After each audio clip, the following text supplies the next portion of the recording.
नमस्कार, आप देख रहे तनी भोजपुरी ऑफिशियल चैनल। और आज की वीडियो में बात करे वाला बनी के सर पवन भैया के बारे में। पवन भैया की फिल्म के बारे में जाना। फिल्म के नाम बा कैसी हो जाला प्यार। ये फिल्म में स्टार कास्ट में बने पावर स्टार पवन सिंह जी, काजल राघवानी जी। और ये फिल्म जौन बा एक शूटिंग पूरा तरीका से कंप्लीट कर लिहल गए। और ये फिल्म हो सकेला कि छठ के शुभ अवसर पे या दिवाली के शुभ अवसर पे ये फिल्म आप लोगों के देखे के मिली।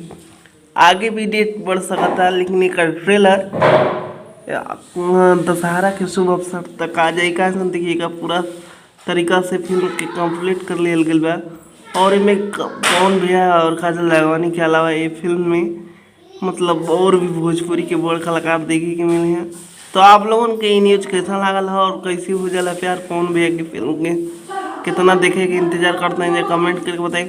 और हमनी के चैनल भोजपुरी ऑफिशियल पर नया बने तो चैनल को सब्सक्राइब करिए, लाइक करिए, शेयर करिए। मिलते नहीं अगला वीडियो में नया खबर के साथ। तब तक खातिर